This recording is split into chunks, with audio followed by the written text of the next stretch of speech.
Y en el último tramo de nuestro programa, con mucha alegría, estamos recibiendo... Vean qué interesante. Primero, es el momento de ponernos rumbo en camino. Rumbo editorial. Imprescindible leer.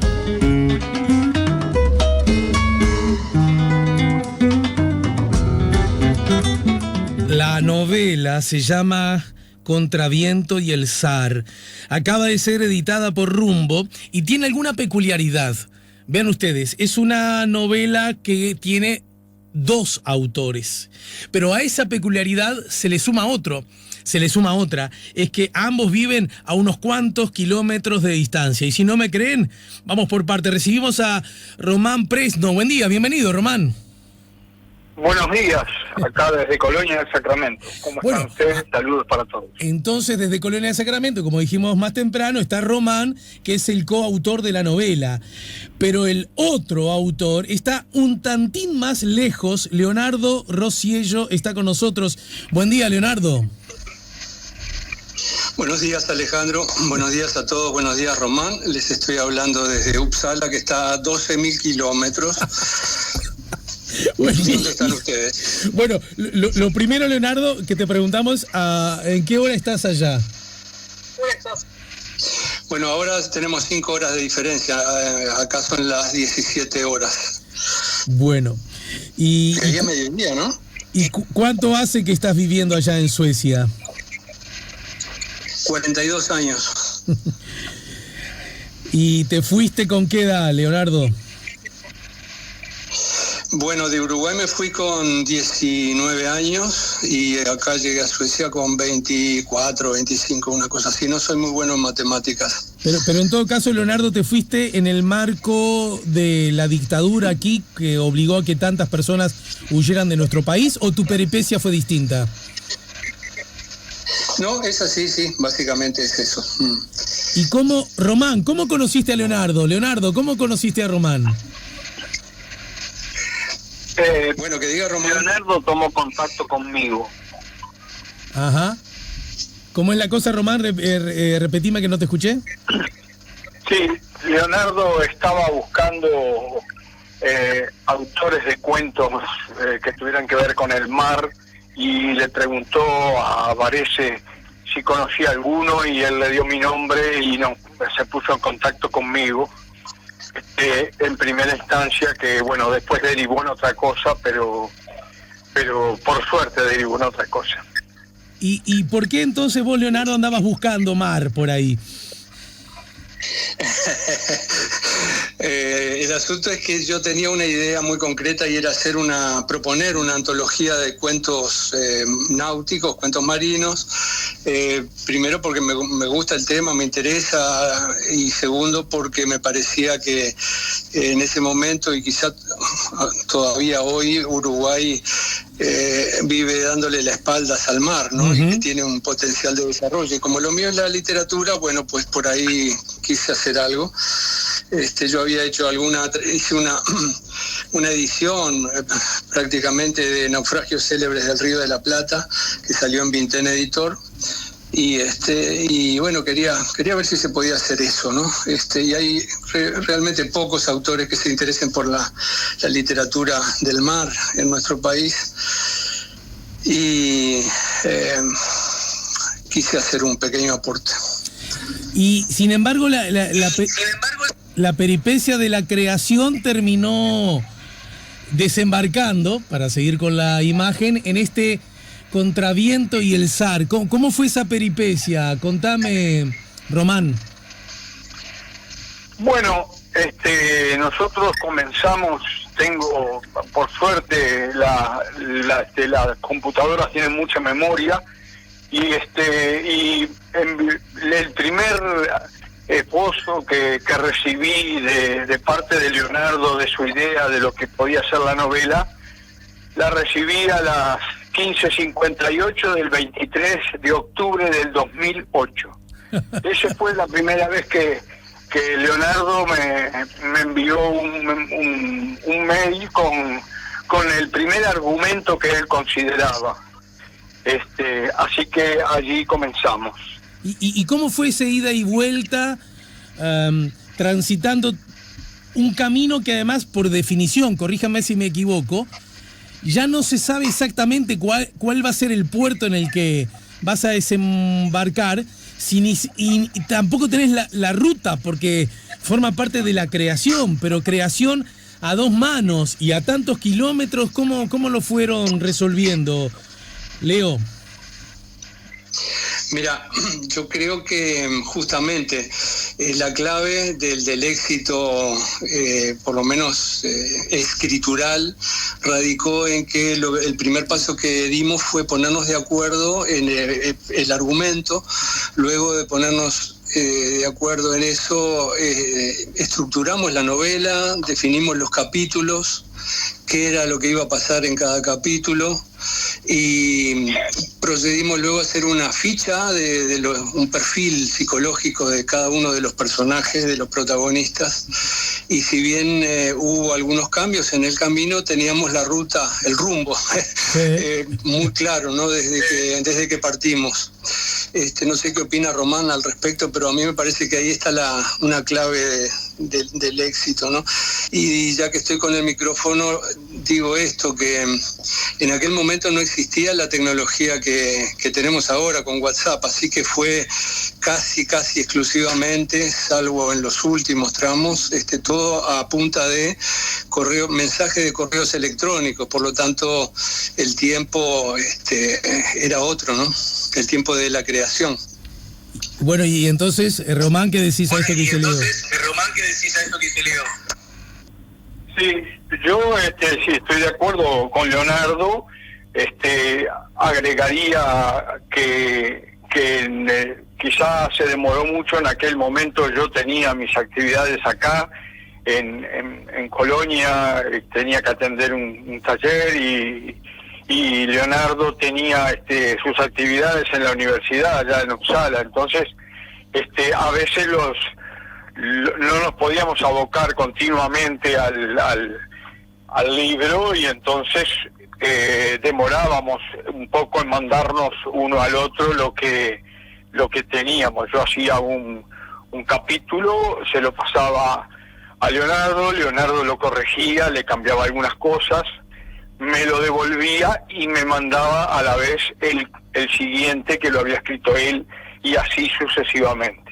Estoy pensando en voz alta, y a propósito de lo que decís, Leonardo, que la tecnología todavía no había dado lugar al WhatsApp, y entonces que la comunicación fundamentalmente fue vía correo electrónico y por lo tanto palabra escrita.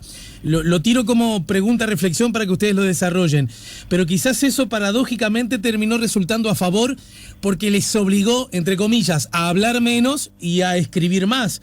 ¿Puede ser, Leonardo? Muy acertada, ¿no?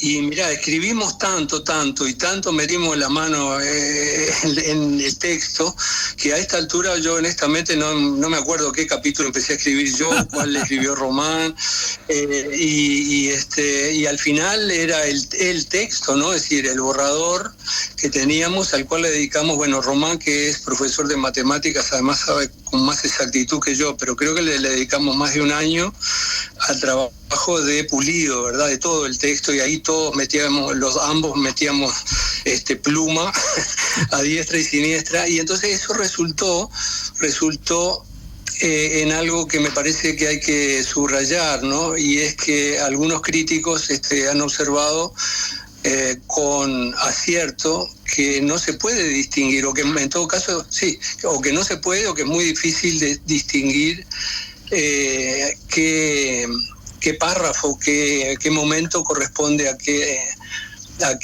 escritor, ¿verdad? Así que es un trabajo común, y me parece que yo estoy muy satisfecho, y creo que es bastante, en ese sentido, bastante único, en el sentido de que hay no muchas, justamente hay muy pocas, pero dentro de las experiencias que hay en el mundo de literatura a la limón, o sea, a cuatro manos, o a dos manos, cuatro plumas, justamente lo que sucede es que las diferencias estilísticas que hay entre los distintos hacen que el texto no tenga una unidad, ¿verdad? Entonces, creo que ahí hemos logrado algo bastante excepcional en la historia de la literatura. Bueno, suena grandilocuente, pero en la literatura uruguaya. Está bien, la está bien. literatura uruguaya. Los lectores dirán. ¿Los lectores dirán? Eso, si lo logramos o no. Y Yo creo Román, que sí. Román, el otro padre de la criatura, ¿qué dice? Porque justamente Leonardo se anticipó a la que era una pregunta obvia, ¿verdad? ¿Cómo transformaron esas dos tierras para hacer, las dos tierras con las que ustedes vinieron, para hacer esta cerámica en común? ¿Cómo anduvo eso, Román? Yo, aclarando un poco lo que dijo Leo, es que el Almirante Flotante, que es una novela policial escrita por 10 escritores, que uno de ellos es Agatha Christie. Uh-huh. Cada uno de ellos hacía su capítulo y el otro seguía con el capítulo que le correspondía, pero nadie corregía a nadie. Entonces, esta mezcla de cosas, aunque yo respetaba el estilo de escritura de Leo, que es distinto del mío, yo le intervenía lo mínimo posible, pero no dejaba de hacerlo. Y lo mismo pasaba con él, ¿no? Cuando corregía lo mío, ponía su impronta, y creo que eso es lo que hace que sea difícil de distinguir.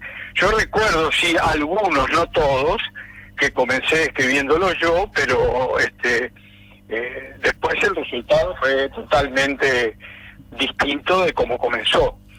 Y sobre mitad del camino tuvimos que, más o menos mitad del camino, tuvimos que definir, bueno, cómo va a terminar, porque uno tiene que tener un destino fijo para llegar a él. Si no lo tiene, no llega allí. Entonces, pues empezamos a acomodar la novela para que coincidiera con ese destino que habíamos pactado entre los dos.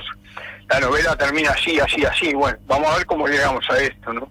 Le cuento a los oyentes que Lauro Marauda, nuestro queridísimo y admirado amigo, a propósito de Contraviento y el zar, dice: 3 amigos con un fin de enriquecimiento ilícito, no demasiado diferente al perseguido por los antiguos bucaneros en busca de tesoros, comparten aventuras en el mundo actual post caída del muro de Berlín. Una travesía en velero, un erotismo continuo y una mulata seductora, dominatriz y prostituta de rico y complejo carácter constituyen ingredientes bien dosificados de esta novela apasionante, ubicada en Brasil, Uruguay, España, el Mediterráneo y el Océano Atlántico. Todos sus protagonistas escapan definitivamente de sus rutinas. Todos, asimismo, presentan dobleces morales. No falta la persecución de la mafia rusa, el consabido peligro de muerte y un suspenso incesante. Los dos indiferenciables autores de esta novela, difícilmente clasificable, han creado personajes antihéroes, plenos de humanidad, buen humor, ternura, pintados con notable pulso y diversos en su léxico, psicología y cultura. Se trata, pues, de una narración amenísima, disfrutable de principio a fin. Leonardo, ¿lo que dice Lauro es acertado? Bueno, sí, es cierto que creo que sí. Creo que apunta a algunos elementos, digamos, que es lo primero que salta, ¿no? Uno que está metido en esto de los textos, la literatura, la escritura, piensa en términos de espesor textual. Entonces, más atrás de lo que uno puede leer, de la peripecia misma, de la aventura misma, de pronto uno puede encontrar, creo yo, y ahora hablo como lector, ¿no?, de nuestro texto, puede encontrar otras cosas, ¿verdad? Otras dimensiones, quizá de orden filosófico, ético, moral, etcétera, etcétera. Claro. Y bueno, la idea es plantearle al lector, bueno, ¿qué harías tú, lector, en el caso si estuvieras metido en la piel de este personaje, ante esta situación, ¿verdad? ¿Qué es lo que esta acción ficticia te dice a ti de tu vida, ¿verdad? Entonces, bueno, pero tampoco es un texto de contratapa. Yo creo que la prologuista María José Larre Borges se extiende un poquito más en ese sentido. Bueno, eso, como que hay una primera capa, digamos, de lo que pasa, cómo pasa, pues hay otra capa que es cómo se cuenta, quién lo cuenta, para quién lo cuenta, desde dónde se cuenta, y por último la posibilidad, porque no es obligatoria, de otra interpretación, ¿no? Más trascendental, si se quiere, más profundamente humana. Yo creo que la tiene la novela, al mismo tiempo que es amena, ¿no? Que te incita a la lectura, de decir, bueno, ¿y qué va a pasar? ¿Y qué va a pasar? Así que, en fin, yo estoy muy contento y creo que Román también está muy contento. María José Larre Borges dice que no falta a la cita el tópico del burlador burlado, con mafia rusa incluida, tan siglo XXI. Las descripciones son detalladas, naturalistas, particularmente las vinculadas con el universo naviero. Operan también como liberadoras de tensión de manera especial en 3 momentos del viaje en que todo parece zozobrar. También las sensaciones físicas del miedo son descritas con agudeza: el sudor en las manos, las cosquillas en la nuca, el temblor en las piernas. La sutil ironía es un rasgo que se mantiene a lo largo de la obra, así como aspectos del color local, la fluidez de los diálogos, el humor. Los cambios de ritmo y tono colaboran en las escenas de suspenso. La novela está envuelta en una atmósfera de sexualidad, a veces explícita, a veces sugerida. Flota en el ambiente un aroma de erotismo con seres profundamente sexuados. Así se manifiestan y vinculan. Y a propósito de esto, y casi sobre el final, lo que subraya María José Larre Borges, da pauta de que cualquiera de estos tópicos aludidos son tópicos muy personales, muy individuales, sobre los cuales uno puede tener una mirada propia, casi intransferible. Y sin embargo ustedes, por lo visto, aún no he leído la novela, pandemia mediante, han logrado generar un escalón propio, único, indivisible. A ver cómo lo pregunto. ¿Esto es fruto del talento, de la generosidad que uno tuvo para con el otro? ¿O por qué no, también de bastante casualidad, Román? El talento y la generosidad es de parte de Leo. Capaz que la casualidad es de parte mía. No olvidemos que yo apenas soy un amateur. Para que está susurrando algo, Leonardo. ¿Qué decís, Leonardo? No, que tiene, no sé si es sentido del humor o una enorme generosidad. En todo caso, los dos atributos se necesitan cuando uno está al lado del otro, y mucho más cuando está a miles de kilómetros, ¿no? Claro, lo que pasa es como decía Picasso, ¿no? Las musas existen, pero tienen que encontrarte trabajando. Claro. Entonces la inspiración no alcanzan. Hay muchas horas de trabajo y de intercambio y de discusión detrás de cada párrafo, ¿no? De cada capítulo. Así que yo creo que el mérito principal es la constancia, la disciplina, el ostinato rigore, ¿no? Porque Bien. bueno, una vez iniciado el proyecto había que terminarlo sí o sí, y creo que lo logramos bien. Román, ¿tenés previsto venir al Uruguay? ¿Perdón? No, perdón. En Uruguay, Leonardo, se me trabuqué. Disculpen, es que ya los encuentro a ustedes como si fueran uno solo. Leonardo. Como si fuera Sí, tengo previsto ir. No sé exactamente, me gustaría estar para la Feria del Libro, pero bueno, está sometido eso Sí, a claro. los vaivenes de la pandemia, por un lado. Por otro lado, a las posibles limitaciones de las fronteras, de los vuelos, de la economía, Así que eso queda así. Pero podríamos decir así, Leonardo, Pero podríamos decir apenas así, se abra esa ventana, seguramente puedas venir, cruzar el charco grande. Me encantaría estar para una presentación del libro. Sé que se van a hacer varias en el interior también, que es muy importante, me parece. Y encontrarme con amigos, ¿no? Con Román y con tantos amigos que incluso creo que están escuchando en estos momentos, a los cuales aprovecho para saludar. Y a ver si... con mi hermano, en fin, ¿no? Sí. Entiendo bien, pero ustedes aún no se conocen, ¿no?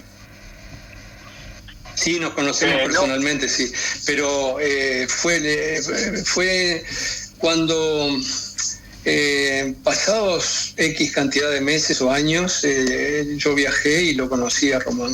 Y iniciamos una amistad no solamente a través del correo electrónico, sino también presencial, digamos, ¿no? Todavía nos quedan unas cuantas cervezas por bajarnos. Bien.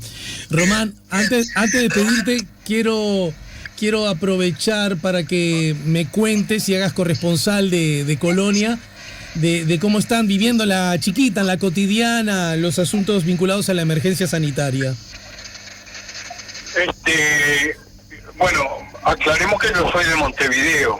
Vine a Colonia a trabajar y después, encontré esposa, hogar, hijos acá y soy casi más coloniense que montevideano. Uh-huh. Me falta 1 año y pico para ser más coloniense que montevideano. Está bien. Pero la pandemia acá se está viviendo, creo que normalmente como se está viviendo en el interior. La gente sale, hace los mandados, se cuida con el tapabocas y hay quien no lo hace y pasea, pero en general está así. En lo que a mí respecta, no me molesta quedarme en casa. O sea, ya antes de la pandemia era de poco salir, porque estoy jubilado, y no me ha trastornado mucho ese tipo de cosas. Hay otra gente que evidentemente le cae distinta la situación. Cada uno es una personalidad única, así que eso es impensable en que haya grupos que mantengan la misma actitud. Y bueno, esa es la cosa. Yo quería decir que lo de la generosidad de Leonardo y de la sabiduría es que era profesor de literatura latinoamericana en una universidad de Uppsala, y yo empecé escribiendo un cuentito y después escribiendo otro y otro hasta que llegó esto, ¿no? Creo que es lo primero, si bien le puse todo el empeño, el conocimiento de alguien que ha trabajado y leído tanto y estudiado tanto como él, no es lo mismo que el conocimiento que de un lector juvenil de mucho libro, que cuando apareció la televisión disminuyeron bastante, pero que, claro, no es una cosa. Y el aporte que yo puedo haber hecho es que, como entiendo, como soy marino mercante, entiendo de las artes de mar y de determinadas cosas, he navegado en pesqueros y todo eso, entonces a veces puedo ver algún error o alguna equivocación o algo que se puede mejorar con respecto a la dirección del viento o lo que sea. El que sabía de veleros, lo que sabe de veleros es Leonardo, así que cuando a mí me preguntan los nombres de las velas no puedo identificar. Pero ¿cuántas veces hiciste la travesía Colonia-Buenos Aires, por ejemplo? Bueno, la travesía...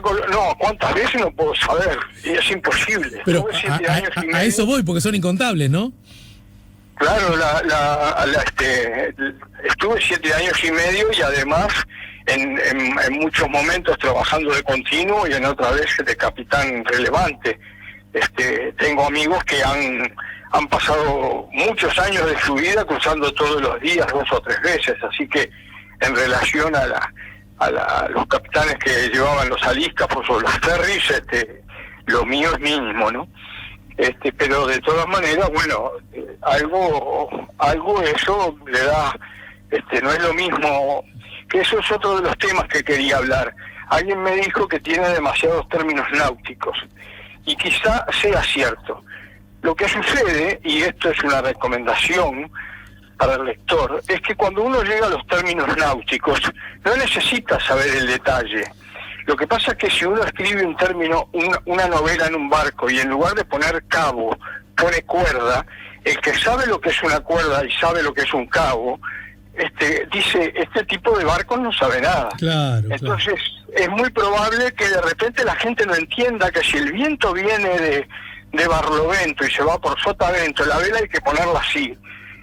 Y no importa, digo, yo tampoco sé nada de ajedrez y me leí la tabla de Flandes por arribita. O sea, la pasé, cuando llegaban las tablas en que decía, movió el caballo para acá y para allá, yo lo obviaba, porque me parece que no es un detalle importante saber. Hay que tener confianza en el escritor, que si dijo que el barco se movía mucho, en realidad se movía mucho. ¿Me explico?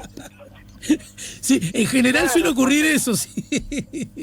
Seguro, en un momento giran y como se ponen a capear el temporal, que el temporal viene de popa, el barco calma el movimiento. Y el que nunca estuvo en un barco así, evidentemente no le prestó atención, y entonces Bien. no lo sabe. Muy bien. Pero te repito, yo cuando hice la comparación personal, ¿qué puedo decir al respecto? Y yo me acuerdo cuando leía Salgari, de barcos no sabía nada. Y en este caso, con la tabla de Flandes me sucedió. Entendido. El ajedrez, no pago nada. Es Cuando una- moví un caballo, Es una muy buena recomendación que haces, Román, y me permito decir, es una buena recomendación más allá de Contraviento y el zar, ¿verdad? Es decir, confiemos en quien está frente del timón, para seguir con la imagen marítima. Antes de despedirlos a ambos, junto con el agradecimiento, quiero pedirte, Leo, que en 20 segundos nos cuentes algo acerca de la emergencia sanitaria y cómo la están viviendo allá en Suecia. Bien, es un tema que no se puede hacer en 20 segundos, sino en 20 minutos mínimo.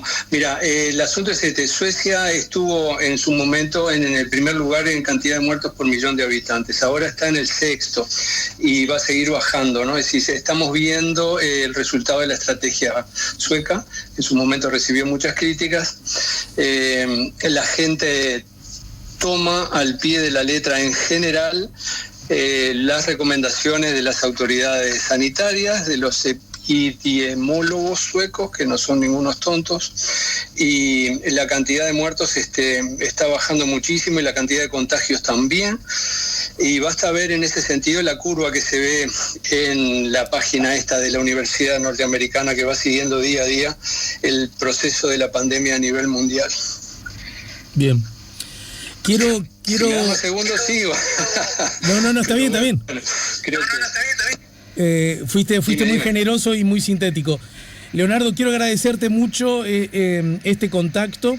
Román, quiero agradecerte mucho este contacto.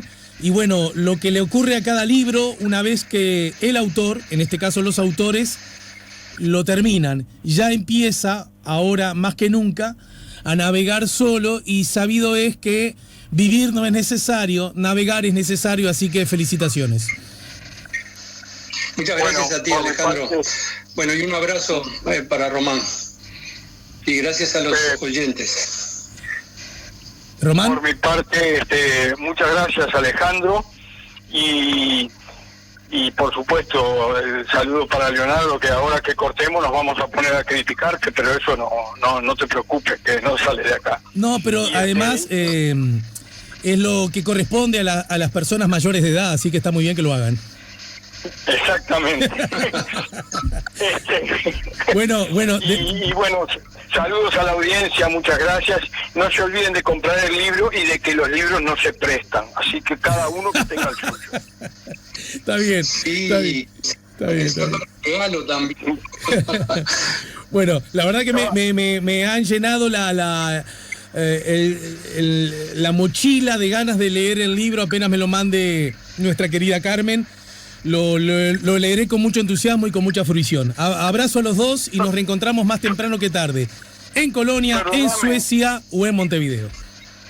Perdóname, ¿te puedo agregar Adelante. un segundito? Cuando nosotros estábamos planificando cómo iba a ser la tapa, surgió el tema del velero, por supuesto, y de una tormenta, que es obvio. Y yo tengo acá una artesanía que había hecho mi padre, que es un velero que es el que figura en la tapa, ¿no? Sí. Es una artesanía que es un cenicero. Y a Leonardo, que le gustó la artesanía, me recomendó, como es un cenicero, ponerle un toscano. Entonces resulta que en la novela no aparecía ningún toscano, así que cuando hicimos la tapa tuvimos que corregir o agregar unos párrafos para que uno de los para que uno de los personajes fumara toscano. Así que por eso la tapa es esa que está allí. Bien, los misteriosos caminos de la creación. Bueno, abrazo a los dos y otra vez, muchas gracias. Muchas gracias a ti.